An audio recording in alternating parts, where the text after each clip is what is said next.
Quiero darle la bienvenida al doctor Mauricio Jordán. Él es médico cirujano, ha realizado sus estudios de posgrado en Buenos Aires, Argentina. Dentro de su trayectoria laboral, el doctor lleva casi 40 años como médico. Si hablamos de otros trabajos, el doctor fue instructor de rescatistas de la Armada Boliviana durante 4 años. Y en cuanto a su trayectoria deportiva, miren, el doctor hizo paracaidismo. Tiene 75 torneos competidos en físico-culturismo y algunos de los títulos que él tiene, voy a nombrar algunos porque son bastantes. Algunos de ellos son, por ejemplo, tetracampeón argentino, tricampeón bonaerense, bicampeón metropolitano, wow, campeón departamental en Cochabamba, Bolivia, subcampeón nacional argentino el 2011. También el doctor es instructor de entrenamiento de sobrecarga allá en Argentina y es entrenador personal en Buenos Aires de fitness desde el 2001 a la fecha. Doctor, muchísimas gracias por estar presente el día de hoy. Muchas gracias por haber aceptado esta invitación para compartirnos un poco de todo su conocimiento. Consideramos que en el ámbito de la danza y de los deportes es de vital importancia saber acerca de las lesiones musculares, porque las vamos viviendo cada día y muchas veces no sabemos ni cómo nos hicimos, ni qué tenemos, ni qué hacer, ni cómo recuperarnos, ¿no? Y especialmente cuando uno es maestro o es profesor, también tiene que tener la capacidad de poder estar instruido en este tema para saber cómo actuar y cómo ayudar a sus alumnos en caso de una lesión. Sin más que decir, le cedo la palabra, doctor. Sea usted bienvenido. Buenas noches. Bien, buenas tardes, Daniela. En primer lugar, agradecerte por la gentileza de darme la oportunidad de compartir algo de mi experiencia profesional y deportiva. También quiero darle gracias a tu selecta y amable concurrencia virtual. Espero que esta pequeña conversación e intercambio de conocimientos llegue de buena manera, que tenga resultados positivos y ojalá ayude a todo este universo de gente que practicamos deporte, a veces en forma profesional, a veces en forma amateur, pero todos hemos tenido lesiones y todos sabemos lo que cuesta recuperarse. Bueno, entraremos en materia. El tema que habíamos elegido ahora, nos vamos a basar exclusivamente en el tema de las lesiones musculares.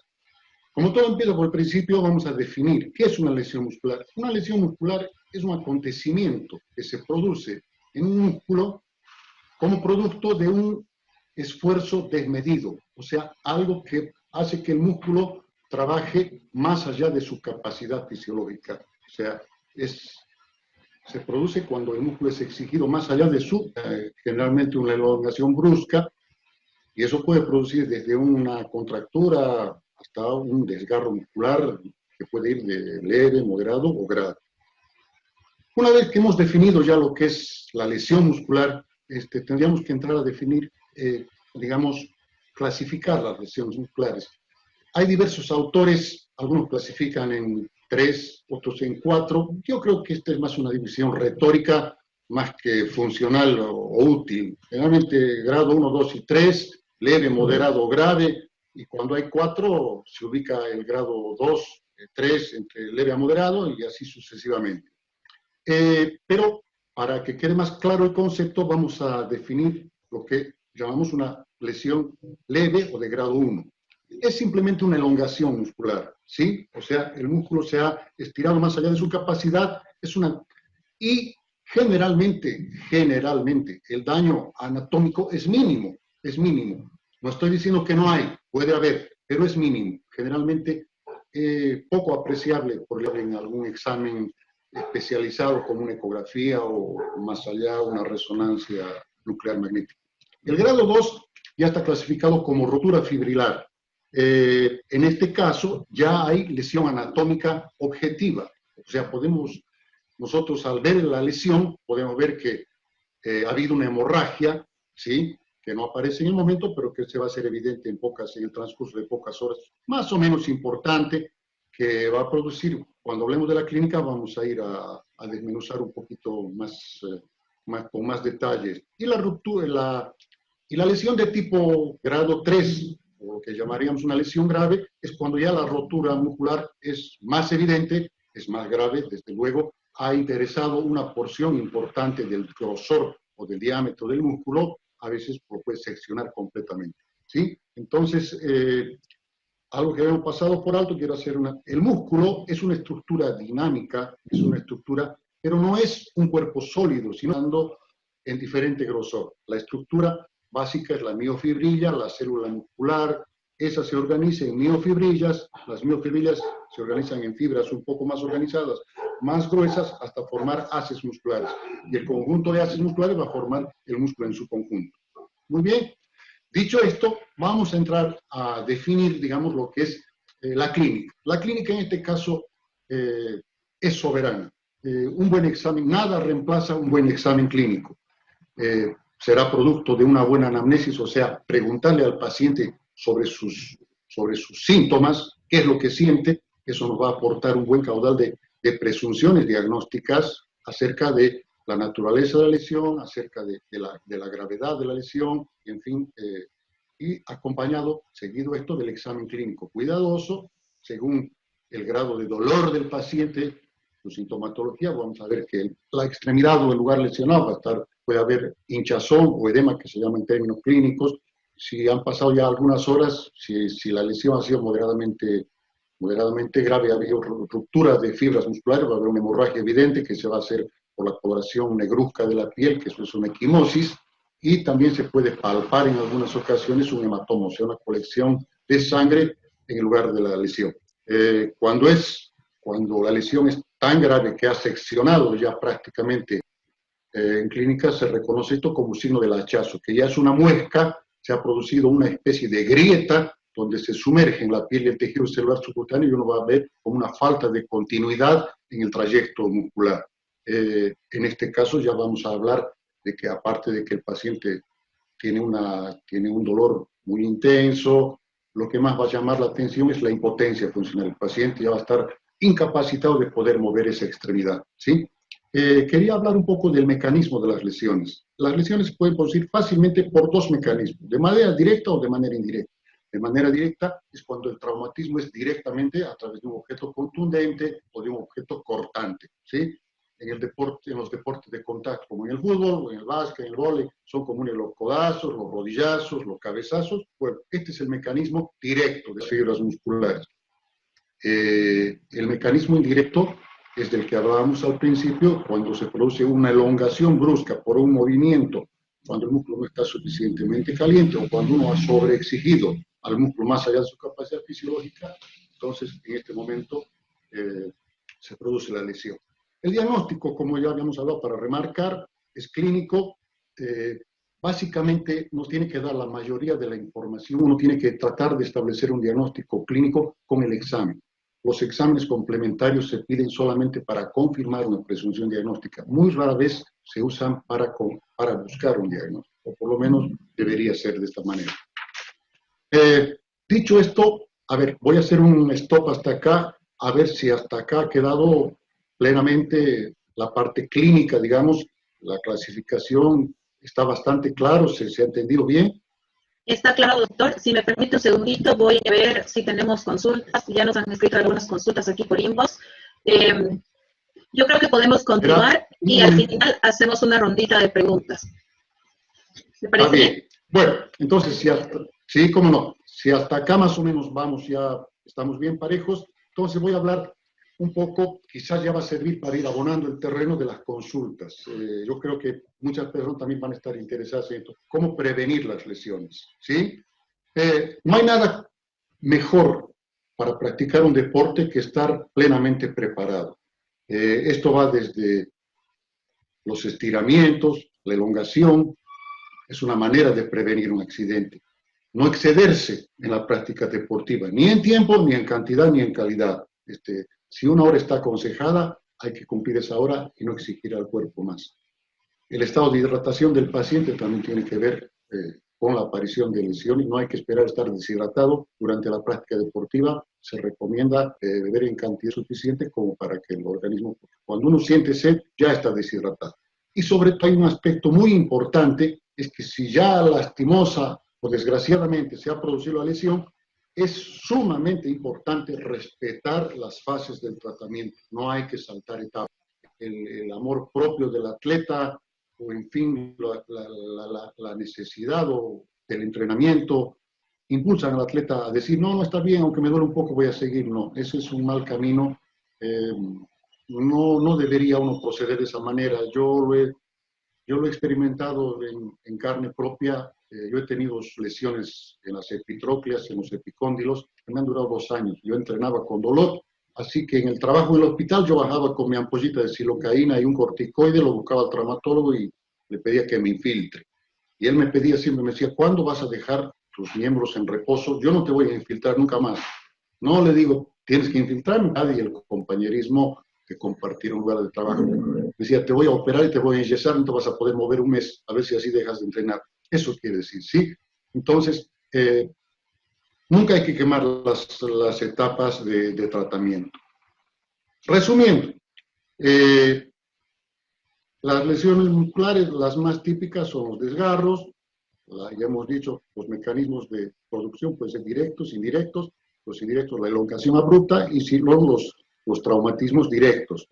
¿De qué depende que una lesión sea grave o sea leve? En primer lugar, del azar, y depende mucho también del tipo de actividad. Pero si tratamos de englobar en factores comunes, digamos que la severidad de la lesión primero va a estar definida por la localización de la lesión. Una lesión en un músculo chico siempre va a tender a ser menos grave que una lesión en un músculo más grande. También del tamaño, si ha habido desgarro, cuanto más chico el desgarro, por supuesto el pronóstico es mejor. También depende de la edad del paciente. La edad del paciente es fundamental porque la persona más joven, los tejidos, los mecanismos de defensa y de regeneración en las personas de mayor edad.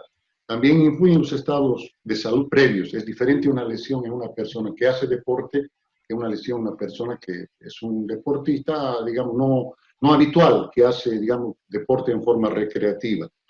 Y también de la presencia o no de algunas enfermedades de tipo crónico, tipo diabetes, hipertensión arterial. Esto también influye bastante en el pronóstico que uno puede ser a largo plazo, digamos, en la recuperación del paciente. Y hablando de esto, vamos a hablar del tiempo de curación. Todos querrán saber cuánto tiempo va a durar mi recuperación. Es una pregunta habitual. Depende básicamente de dos factores: del grado de la lesión, si es leve, moderada o grave, y de la eficacia del tratamiento. Hablando de eficacia del tratamiento, estoy hablando de con cuánta premura se instaló el tratamiento, si fue correcto, si no se hicieron maniobras que no debían hacerse, o que se dilató mucho el tiempo de empezar el tratamiento. Entonces, eso básicamente va a ser lo esencial para poder hacer un pronóstico, digamos, de la evolución de la lesión. Tratamiento específico, sino, por ejemplo, de las medidas generales que uno puede hacer de primera mano. Estoy hablando del borde de la cancha, en un banquito en el gimnasio, en fin, en el lugar del accidente. Los autores anglosajones tan afines, tan aficionados a hacer siglas, han ideado una sigla mnemotécnica que está integrada por las letras R, I, tina, C y E. En inglés se pronuncia RICE, que es la traducción de arroz en castellano, y que quiere decir, ¿qué es lo primero que podemos hacer en el momento? En primer lugar, reposo. O sea, ahí para, una vez que la persona ha manifestado reposo, ahí para la actividad. Ice se refiere a frío, colocar una bolsa con hielo, en fin, eso es también una cosa que uno puede hacer en el primer momento. La letra C significa con la tobillera, cualquier medio de sostén que comprima un poco la zona lesionada, y finalmente la elevación del miembro, con el objetivo de facilitar el drenaje de los líquidos de inflamación, para evitar que la extremidad se dematice más. Perfecto. ¿Cuánto tiempo voy a tardar en recuperarme, doctor? Depende de la gravedad de la lesión. Una lesión leve, generalmente en un curso de 7, 8 a 10 días está curada, ¿sí? Con el tratamiento adecuado, desde luego.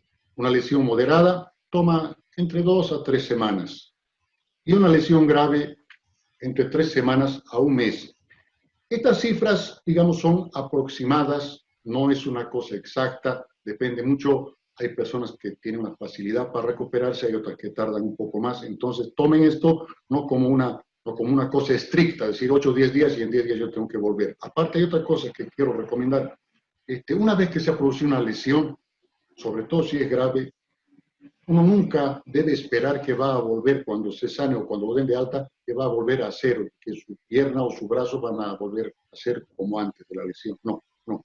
Cuando una lesión es grave, uno puede esperar que por ahí recupere el 50 al 60% de su fuerza y nada más. ¿Sí? Para esto hay que estar prevenido. Entonces, lo mejor yo creo que es prevenir la lesión y no esperar lesionarse para hacer el tratamiamiento. A grosso modo, tengo preparado, digamos, en forma de transmisión de conocimientos. Ahora quedo abierto a las aclaraciones o preguntas que quieran hacer. Muchísimas gracias, doctor. Qué importante es respetar los tiempos, ¿no? Respetar los tiempos de rehabilitación, respetar los tiempos de calentamiento, ¿no? O sea, para prevenir una lesión y además para poder tener una rehabilitación lo más completa posible dentro de lo que se puede, ¿no? Porque bien nombró usted que no podemos tener una rehabilitación al 100%, pero respetando el tiempo de la rehabilitación, seguramente podemos lograr tener una mejor recuperación, ¿no? Un mejor retorno a nuestras actividades.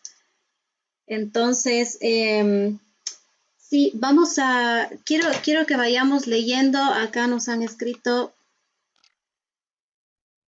Doctor, aquí le dicen, buenas tardes, doctor, muchas gracias porque usted me sacó campeón de fisicoculturismo, le dicen. Mire, doctor, uno de sus alumnos, uno de sus seguidores. Bueno, aquí tenemos una consulta de Marcela. Nos dice, estamos conscientes de que cada organismo es diferente, sin embargo, ¿cuánto tiempo debería descansar uno cuando tiene una lesión leve, media y cuánto una fuerte? Eso lo hemos conversado cabalmente ahora con usted. Entonces, no sé si nos puede hacer esa partecita, lo último que nos dijo con respecto a la recuperación de las lesiones. Por favor, si nos puede repetir. ¿En cuanto al tiempo o en cuanto a la calidad? No me queda muy claro eso. En cuanto al tiempo, ¿cuánto debería descansar? Está bien. Hemos hablado de que una lesión leve necesita entre unos 8 a 10 días de tratamiento para recuperarse. Una lesión de grado 2 moderada va a llevar un periodo de 14 a 21 días más o menos. Y una lesión grave puede llevar entre 3 semanas a un mes más o menos, dentro de los términos esperados y de que todo vaya bien, que no tengamos ninguna complicación durante la recuperación. ¿Sí? Cuando una lesión pasa de ese tiempo, ¿ya se vuelve crónica?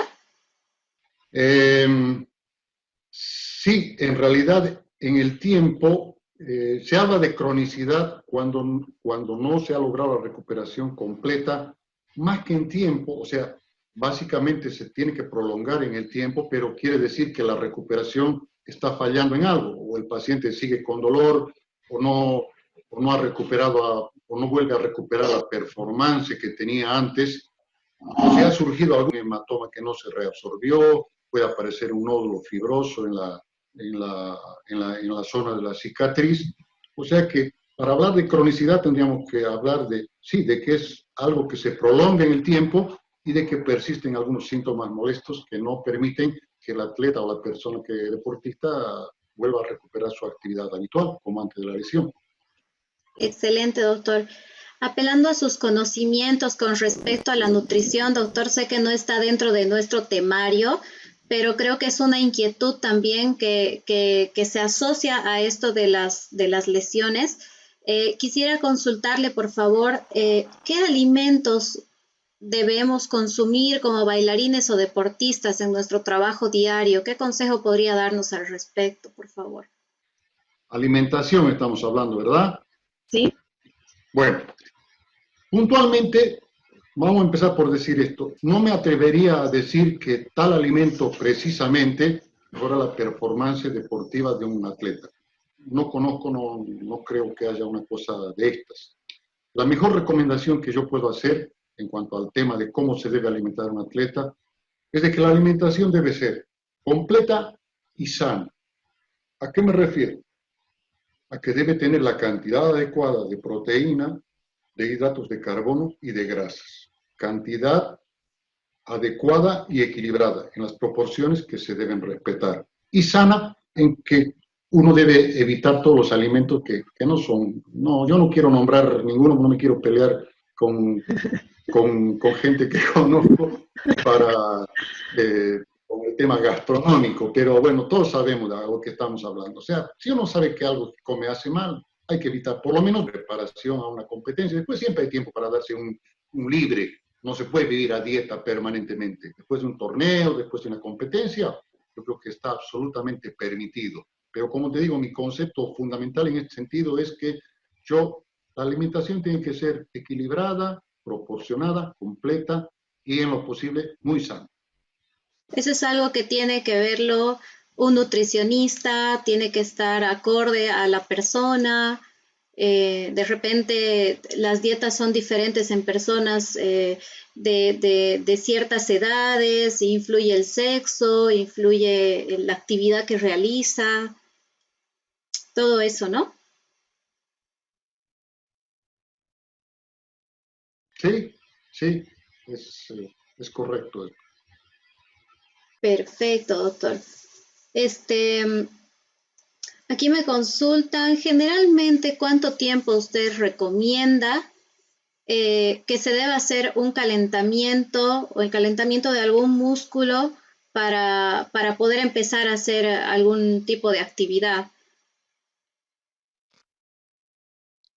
Bueno, es importante. El calentamiento, la entrada en calor, va a preparar al músculo para... Es como despertarlo al músculo que está dormido, ¿sí? Más que hablar de tiempos, me gustaría hablar de que el calentamiento tiene que ser completo, independientemente de que uno vaya a usar el tren superior, estoy hablando de los brazos y los hombros, o del tren inferior, que van a ser las piernas, los muslos, independientemente del tiempo. Si hablo del tren superior, te hablan de un tenista, de un golfista, y del tren inferior, un futbolista, futbolista esencialmente.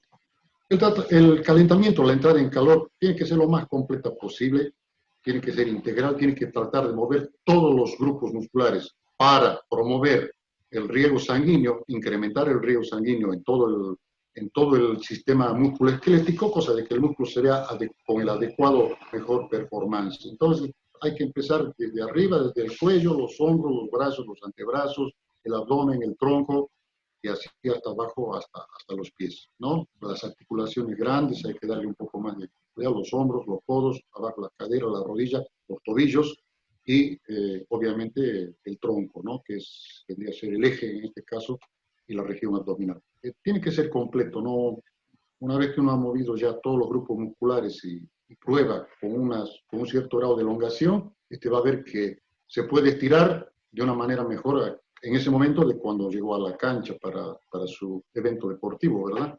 Correcto, correcto, doctor. Acá nos pregunta Tania.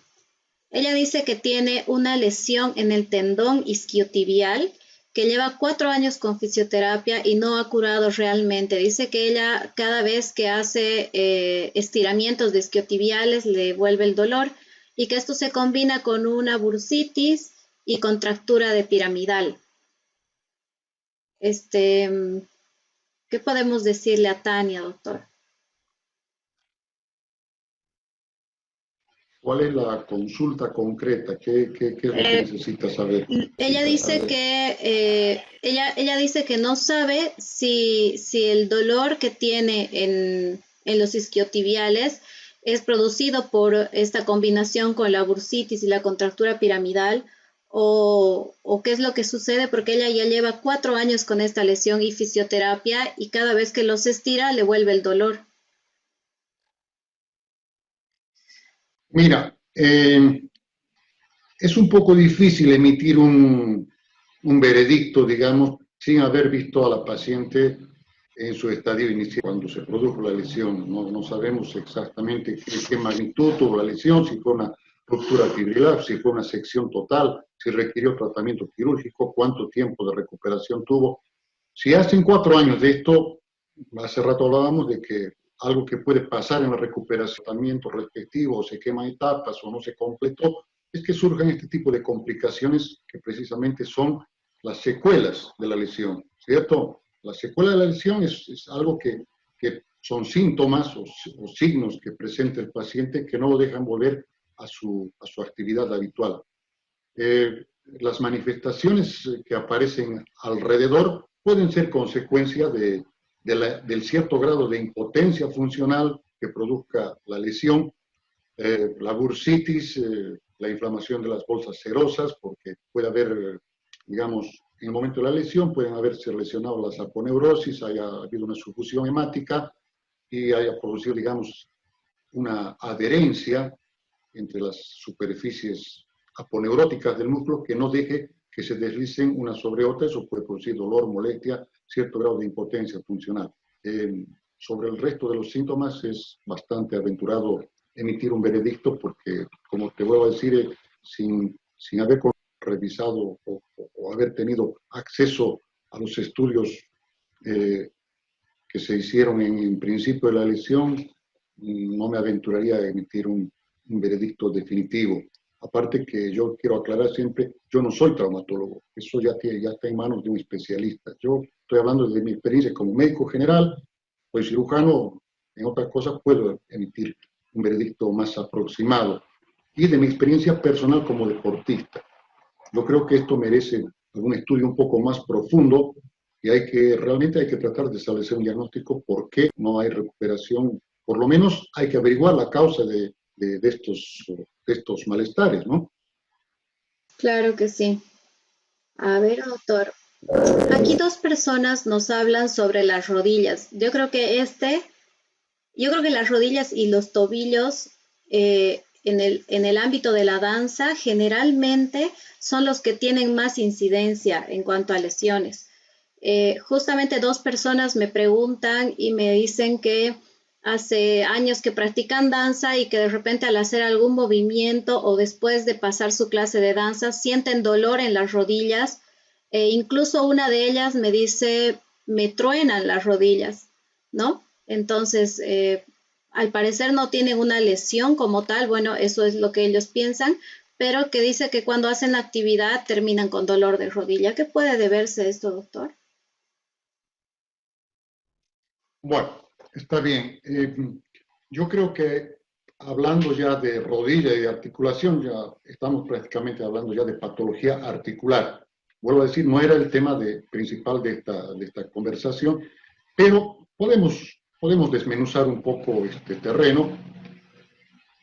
Algo que produce sintomatología bastante frecuentemente entre las personas que utilizan mucho las extremidades inferiores son proclives a los esguinces. El esguince es un movimiento que excede la capacidad normal de flexión o de extensión o de movimiento de una articulación. Los elementos de sostén de la articulación, que son los ligamentos, son elementos relativamente resistentes, pero no elásticos. Con lo cual, una vez que se han visto forzados a una longitud más allá de su capacidad fisiológica normal, van a quedar estirados. Van a quedar estirados y lo que ocurre es que al tratar, lo que uno tiene que hacer es darle el tiempo suficiente como para que este ligamento pueda retomar, si es posible, su longitud normal y volver a adherirse a la superficie ósea donde estaba adherido originalmente, que posiblemente con la flexión o la extensión forzada se ha debido desprender. ¿Cuál es el peligro de no recuperar bien los ligamentos? Obvio, al ser una especie ustedes tienen 2 cosas unidas y tienen ligamentos, o sea, tienen ligaduras que las rodean. Cuando estas ligaduras están sueltas, la articulación queda inestable. Esa es la complicación más frecuente. Una articulación inestable es peligrosa porque, en primer lugar, se puede luxar. Son conocidos, quien ha tenido un conocido 2, 3 veces, los esguinces de tobillo con luxación, las luxofracturas en traumatismos graves, tobillo sobre todo, y en la lesión de los ligamentos cruzados de la rodilla, que prácticamente la rodilla pierde su estabilidad. Entonces, estas lesiones ligamentarias son generalmente esta patología, hablando de esguinces, todo es de etiología ligamentaria, ¿sí? Muchas gracias, doctor. ¿Cómo andamos de tiempo? Llevamos 41 minutos, doctor. ¿Tiene unos minutitos más para terminar con unas cuantas consultas? Ya no tenemos muchas. ¿Cómo ¿Sí? no? ¿Cómo no? Muchas gracias. Mire, aquí nos dice, ¿es posible que el doctor nos oriente sobre el uso de cloruro de magnesio? Pregunta Hugo Trujillo. Perdón, ¿me aclaras un poco? ¿Es posible que el doctor nos oriente sobre el uso de cloruro de magnesio? Sí. Bueno, el magnesio es un elemento nutricional que tiene mucho, que está muy implicado en el metabolismo de la célula. En una preparación para un atleta, para una determinada performance, se incluye el magnesio como suplemento aparte. O sea que fuera de la cantidad normal que uno puede ingerir en determinados alimentos, se aconseja no meter magnesio. Hay otros muchos minerales y vitaminas que es aconsejable incluir en la dieta del atleta en función de mejorar su rendimiento, ¿sí? Quiero decir que está muy bien incluirlo en una preparación, pero también tiene que ir acompañado, no es solamente magnesio, solamente el magnesio va a hacer que un atleta corra más rápido o que un atleta levante más peso. Hay otros elementos también que intervienen, ¿sí? Muy bien. A ver, aquí nos pregunta, bueno, aquí Gaby nos dice que su hijita tuvo una lesión y que si es normal que le siga doliendo. Sí, esto lo hemos visto un poquito antes, doctor, el tema de que después de una lesión todavía quedamos adoloridos, quedamos un poco lastimados, un poco débiles de repente, ¿no? ¿Me puedes aclarar? No, no me ha quedado muy claro el tema de la explicación, por favor. No tengo no estoy oyendo muy claramente. Lo que pasa es que aquí nos dicen una consulta, dice, mi hija tuvo un esguince de segundo grado en el tobillo hace 10 meses. Hasta el día de hoy le duele después de hacer danza y atletismo. Ella no hizo fisioterapia, dice, ¿es normal que le siga doliendo? Sí, vuelvo a repetir, un esguince mal curado puede dejar una articulación inestable.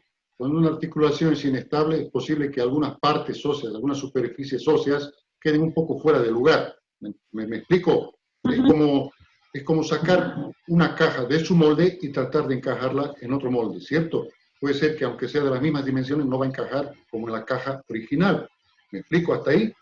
Entonces, al no haber la congruencia, al no haber la sintonía perfecta que había en la articulación como era originalmente, al quedar la articulación inestable, es posible que algunas partes que no estaban en contacto entren en contacto. Pues eso puede ser, a la larga puede producir una artrosis, se desgasta el cartílago articular y eso puede producir dolor. Una de las secuelas de un esguince mal curado es una articulación inestable y su consecuencia va a ser el dolor. Clarísimo, doctor, clarísimo. Bueno, y creo que esta ya la podemos ver como la última. No sé si estamos alcanzando a ver todas las consultas. De todas maneras, si no, cuando termine la transmisión, de repente podemos terminar de consultarlas con el doctor de manera breve y yo les puedo hacer una respuesta ya por inbox, si es que no hemos alcanzado a responder sus preguntas. Acá tenemos una, que es la última que yo alcanzo a ver. Dice, hola Daniela, tengo una lesión del ligamento cruzado posterior. Está levemente estirado y al hacer ejercicio me produce dolor. Me dijeron que no requiere cirugía, pero al bailar siento que se me va para atrás. ¿Qué puedo hacer? Bueno, está bien. A ver, voy a repetir lo que he entendido, que esta niña tenía una lesión de ligamento cruzado posterior en la rodilla y que ahora aparentemente la lesión, la rodilla no está estable, no ha recuperado no ha vuelto a su normalidad, como que se le va para atrás. Bueno, esto es simple y llanamente una consecuencia de una, digamos, de una mala curación. Puede ser que en el momento de la lesión hay mucha controversia, o sea, la articulación de la rodilla es bastante compleja, y precisamente revisando algunos trabajos de literatura europea, hay algunos profesores que recomiendan que cuando hay una lesión de ligamento cruzado, el tratamiento tiene que ser integral, porque es probable que el mecanismo que produjo la lesión de ligamento cruzado también haya dañado otros elementos de la articulación y que el tratamiento debería hacerse en forma integral. O sea que si el ligamento posterior está roto, también habría que ver cómo está el ligamento anterior, lateral, cómo están los ligamentos laterales, el tendón anterior, el rotuliano, atrás. Hay que ver la integridad de los meniscos, porque puede ser que un mecanismo de lesión no lesione un solo elemento de la articulación y lesione varios, o dos en el mejor de los casos. Y eso, si la rodilla es inestable, los elementos que dan el 90% de estabilidad a la rodilla son los ligamentos cruzados. Si esa rodilla se va para atrás, hay alguna falla en los ligamentos cruzados. No sé, no me atrevería a decir más nada. Yo creo que habría que pensar seriamente si esta lesión está condicionando una impotencia funcional marcada, que el dolor es excesivo, que no le permite por lo menos su actividad normal. Hay que ponerse en manos de un especialista y necesita, la indicación es hacer una artroscopía. Hay que ver qué pasó hay que ver adentro la rodilla y hay que ver qué es lo que se puede encontrar. ¿Sí? Muchísimas gracias, doctor, por todas las devoluciones, quiero agradecerle a nombre personal también, porque siento que todo lo que usted nos ha expuesto el día de hoy también ha aclarado muchas dudas que yo tenía. Considero que es muy importante realmente conocer este tipo de temas, porque, bueno, nosotros como bailarines, como deportistas, como maestros, estamos expuestos a esto todo el tiempo y realmente no estamos conscientes de las precauciones que debemos tener ni de cómo debemos tratar una lesión, ¿no? Entonces, muy agradecida con usted, doctor, por su tiempo, por haber aceptado. Nuevamente le agradezco esta invitación. Estoy segura que hemos podido llegar a ayudar a muchas personas. Así que será de repente hasta otra oportunidad, doctor, que podamos hacer alguna otra entrevista con usted para hablar de otros temitas. Como no, Daniela, con mucho gusto. Vuelvo a decir que la intención es de que esta experiencia compartida llegue a la mayor cantidad de gente. Estoy llano a contestar alguna duda, quizás después puedan escribirte a tu correo, comunicarse, de alguna manera podamos absolver algún tipo de duda que nos quedó en el mantel. Y también aprovecho la oportunidad o sea, está bien, no hay ningún problema, podemos planificar algún otro tipo de otra entrevista, otro tipo de programa, otra actividad, temas, ¿no? Hablando sobre otros temas. La patología deportiva es muchas cosas y yo tengo la mejor predisposición para ponerme a tus órdenes cuando así lo solicites. Aprovecho para mandarte un saludo cariñoso para vos, para la familia y a la distinguida platea virtual por ahora en cuarentena. Muchísimas gracias, doctor. Quiero agradecer también a todas las personas que nos han acompañado. Es muy posible que no hayamos logrado leer todas las consultas porque tenemos un tiempo, por el tema de conexión, no manejamos los mismos tiempos de la transmisión y los mensajes que nos llegan. Pero, como les había dicho anteriormente, vamos a tratar de hacer estas consultas inbox con el doctor y yo les voy a pasar las respuestas, ¿sí? Les agradezco mucho a todos los que han estado presentes el día de hoy. Doctor, muchísimas gracias. Bendiciones. Que tenga un lindo comienzo de semana el día de mañana. Ya vamos a estar tratando de planificar alguna otra reunión para tocar otros temas. Un placer, doctor. Muchísimas gracias.